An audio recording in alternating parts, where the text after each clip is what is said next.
দশম শ্রেণীর আরও একটি নতুন ভিডিওতে তোমাদের সবাইকে স্বাগত। আজকে আমরা আলোচনা করব যৌনুক্রম অর্থাৎ অল্টারনেশন অফ জেনারেশন এই টপিকটা নিয়ে। তো প্রথমে দেখো যৌনুক্রম কাকে বলে। যৌনুক্রম বলতে বোঝায় যে জীবের জীবনচক্রে যে দশাগুলো আছে অর্থাৎ অযৌন দশা এবং যৌন দশা, বা অযৌন দশাকে বলা হয় রেণুধর দশা বা ডিপ্লয়েড দশাও বলা হয়, এবং যৌন দশাকে বলা হয় লিঙ্গধর দশা এবং হ্যাপ্লয়েড দশা। তাহলে এই যে দুটো দশা, এই দুটো দশার মধ্যে যে পর্যায়ক্রমিক আবর্তন ঘটে জীবের জীবনচক্রে, সেটাকেই বলা হচ্ছে যৌনুক্রম। ওকে, অর্থাৎ হ্যাপ্লয়েড এবং ডিপ্লয়েড এই দুটো দশার মধ্যে পর্যায়ক্রমিক আবর্তন ঘটে, অর্থাৎ হ্যাপ্লয়েড থেকে ডিপ্লয়েড তৈরি হয়, আবার ডিপ্লয়েড থেকে হ্যাপ্লয়েড তৈরি হয়। তো এই যে পর্যায়ক্রমিক আবর্তন ঘটে এটাকেই বলা হয় যৌনুক্রম বা অল্টারনেশন অফ জেনারেশন।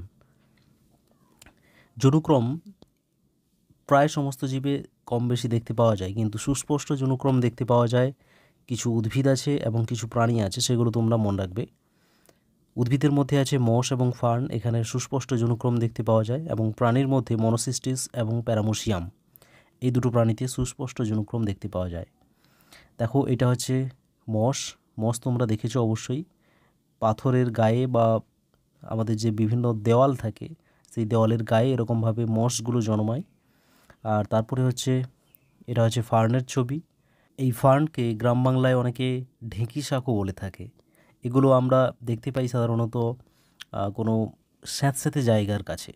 ওকে, এরপরে যে ছবিটা দেখতে পাচ্ছ এটা হচ্ছে প্যারামোসিয়াম। এই প্রাণীতেও সুস্পষ্ট যৌনুক্রম দেখতে পাওয়া যায়। আর নেক্সট আছে মনোসিস্টিস, এখানেও কিন্তু সুস্পষ্ট যৌনুক্রম দেখতে পাওয়া যায়। তো এরপরে এই যৌনুক্রমটা কিভাবে ঘটে এটা তোমাদের শব্দচিত্রই পড়ে বেশিরভাগ ক্ষেত্রে, তো সেই শব্দচিত্রটা তোমাদের লিখতে হবে এরকমভাবে, ঠিক আছে? তো শব্দচিত্র লেখার আগে এটা দেখো। তাহলে এই যে দেখতে পাচ্ছ এখানে, এটা হচ্ছে একটা পরিণত ফার্নের দেহ। তাহলে সেই পরিণত ফার্নের দেহ এটাকে কি বলা হচ্ছে? পরিণত স্পোরোফাইট। অর্থাৎ এটাকে বলা হচ্ছে স্পোরোফাইট, কথার অর্থ হচ্ছে রেণুধর দশা, মানে এখানে রেণু ধারণ করে, এই জন্য এটাকে বলা হয় রেণুধর দশা বা স্পোরোফাইট। এর প্লয়েডে কীরকম হয়? এখানে হচ্ছে 2n, অর্থাৎ 2 সেট ক্রোমোজোম আছে। ওকে, তো এখানে এই যে পাতাগুলো, এই পাতাগুলোতে যদি আমরা দেখি তাহলে সেই পাতাগুলোর নিচের দিকে দেখতে পাওয়া যায় এইরকমভাবে অনেকগুলো সোরাস দেখতে পাওয়া যায়। ওকে, এই পাতার নিচে অনেকগুলো, ধরো এটা হচ্ছে একটা পাতা, হ্যাঁ, এই পাতাতে অনেকগুলো এরকমভাবে গুটি গুটি গুটি গুটি দানা দেখতে পাওয়া যায়, সেগুলোকেই বলা হয় সোরাস। আর সেই সোরাসের মধ্যে দেখতে পাচ্ছ অনেকগুলো আবার গুটি গুটি অংশ রয়েছে, সেই প্রত্যেকটা গুটি গুটি অংশকে বলা হয় স্পোরাঞ্জিয়াম বা হচ্ছে রেণুস্থলী। ওকে, তারপর সেই রেণুস্থলীর মধ্যে মিওসিস প্রক্রিয়া ঘটে। মিওসিস প্রক্রিয়া ঘটলে সেখানে কি তৈরি হয়? রেণু বা স্পোর তৈরি হয়। তাহলে স্পোরাঞ্জিয়ামের মধ্যে কি থাকে? রেণু মাতৃকোষ থাকে। রেণু মাতৃকোষ থাকে। রেণু মাতৃকোষ কি হয়? 2n হয়, অর্থাৎ ডিপ্লয়েড হয়। এখানে যদি মিওসিস হয় তখন কি তৈরি হবে?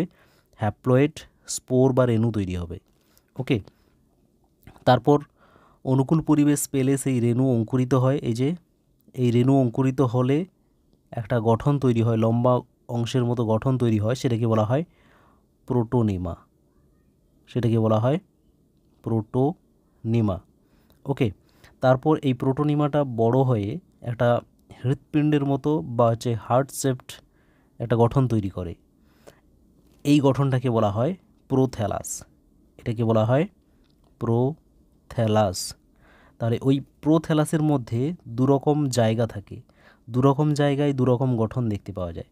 এই যে দেখো, এই দিকটাতে বলা হচ্ছে অ্যান্থেরিডিয়াম অর্থাৎ পুংধানী, আর এই দিকটাতে আছে আর্কিগোনিয়াম। ওকে, তো এটাকে বলা হচ্ছে আর্কিগোনিয়াম বা হচ্ছে স্ত্রীধানী। তাহলে এই অ্যান্থেরিডিয়ামের মধ্যে কি তৈরি হবে? শুক্রাণু তৈরি হয়, আর আর্কিগোনিয়ামের মধ্যে তৈরি হয় ডিম্বাণু। তারপর এই শুক্রাণু এবং ডিম্বাণু মিলিত হবে, অর্থাৎ যেটাকে নিষেক বলা হয়। নিষেকের পর সেখানে তৈরি হবে জাইগোট। জাইগোট থেকে পরে তৈরি হবে ভ্রূণ, আর ভ্রূণ থেকে এরকম একটা শিশু উদ্ভিদ তৈরি হবে, তারপর সেটা আবার পরিণত হয়ে যাবে। এইভাবে টোটাল ফার্নের ক্ষেত্রে জীবনচক্রটা ঘটে। তো এটাকে তোমরা এভাবে লিখবে শব্দচিত্রের আকারে। এখানে তোমাদের শুরু হচ্ছে এখানে রেণুধর উদ্ভিদ, অর্থাৎ এটা হচ্ছে পরিণত রেণুধর উদ্ভিদ। এটা হচ্ছে 2n থাকে, এর মধ্যে সোরাস থাকে বললাম, পাতার নিচের দিকে যে গুটি গুটি অংশগুলো থাকে সেগুলোকে সোরাস বলা হয়। আর সেই সোরাসের মধ্যে রেণুস্থলী থাকে, রেণুস্থলীতে মিওসিস হবে, দিলে তৈরি হবে রেণু। তাহলে রেণু হচ্ছে এন। ওকে, রেণু অঙ্কুরিত হলে তৈরি হবে প্রোটোনিমা। প্রোটোনিমা থেকে হৃৎপিণ্ডের মতো যে স্ট্রাকচারটা তৈরি হয় সেটাকে বলা হয় প্রোথ্যালাস। এগুলো হচ্ছে সব লিঙ্গধর। ওকে, এখানে রেণু থেকে কিন্তু লিঙ্গধর। প্রোথ্যালাসের মধ্যে দুরকম জায়গা আছে, একটাকে স্ত্রীধানী বলা হচ্ছে বা আর্কিগোনিয়াম, আর পুংধানীকে বলা হয় অ্যান্থেরিডিয়াম। পুংধানী থেকে তৈরি হবে শুক্রাণু, আর স্ত্রীধানী থেকে তৈরি হবে ডিম্বাণু। তারপরে এই দুটো মিলিত হবে, তাদের মিলনকে বলা হয় নিষেক। নিষেকের পরে তৈরি হবে এখানে ভ্রূণাণু বা জাইগোট। এখানে ভ্রূণাণু বা জাইগোট। এখানে কিন্তু 2n, হ্যাঁ, শুক্রাণু n আর ডিম্বাণু n দুটো মিলিত হলে যে জাইগোট তৈরি হবে বা ভ্রূণাণু তৈরি হবে সেটা কিন্তু 2n। এখানে জাইগোট হবে না, জাইগোটটা হবে এখানে। ওকে, তারপর তৈরি হবে ভ্রূণ, ভ্রূণ থেকে পরিণত রেণুধর উদ্ভিদ তৈরি হবে। তাহলে এই যে দেখো এখান থেকে অর্থাৎ মিওসিসের আগে পর্যন্ত এবং নিষেকের পরে পর্যন্ত, তো এখানে এই যে দশাটা, এই দশাকে বলা হয় রেণুধর জনু, অর্থাৎ এর মধ্যে রেণু ধারণ করছে। ওকে, আর এটা হচ্ছে 2n থাকে, ডিপ্লয়েড দশা থাকে, আর এদিকেরটাতে লিঙ্গ ধারণ করে, অর্থাৎ এই যে পুংলিঙ্গ আর স্ত্রীলিঙ্গ, অর্থাৎ পুংধানী আর স্ত্রীধানী এই দুটো গঠন তৈরি হয়। এই জন্য এটাকে বলা হচ্ছে লিঙ্গধর জনু। এটা হচ্ছে হ্যাপ্লয়েড থাকে। ওকে, তারপর তোমরা এইভাবে একটা দাগ টেনে দিয়ে দুদিকে দুরকম এই কথাগুলো কিন্তু অবশ্যই লিখতে হবে, লিঙ্গধর জনু আর হচ্ছে রেণুধর জনু। 2n n কোনটা কী কী আছে এগুলো সবগুলো কিন্তু লিখতে হবে। আর নিচে লিখতে হবে শব্দচিত্র ফার্নের জনুক্রম। ওকে, এভাবে, বা ডায়োপটেরিসের জনুক্রমও বলা হয়, ফার্নকে ডায়োপটেরিসও বলা হয়। নেক্সট তোমাদের জানতে হবে এই যে অল্টারনেশন অফ জেনারেশন বা জনুক্রম, তার কি গুরুত্ব রয়েছে। তাহলে এখানে আমরা জনুক্রমের মাধ্যমে কী কী জানতে পারি। জনুক্রমের মধ্যে জানতে পারি যে কিছু কিছু জীব আছে যাদের অযৌন দশাটা বেশি সময় ধরে অতিবাহিত হয় এবং যৌন দশা সংক্ষিপ্ত হয়। আবার কারো ক্ষেত্রে উল্টোটা, যৌন দশা দীর্ঘায়িত হয় এবং অযৌন দশা সংক্ষিপ্ত হয়। এগুলো কিন্তু জানতে পারি। এছাড়া জীবের জীবনকালে মাইটোসিস আর মিওসিস, কোষ বিভাজন কোথায় ঘটছে, তাদের মধ্যে পারস্পরিক সম্পর্ক কী, এগুলো কিন্তু আমরা এই অল্টারনেশন অফ জেনারেশন বা জনুক্রম থেকেই কিন্তু জানতে পারি।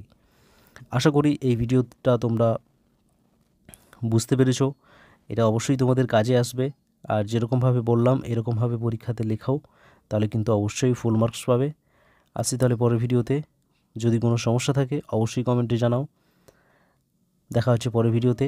ভালো থেকো, পড়তে থাকো। All the best.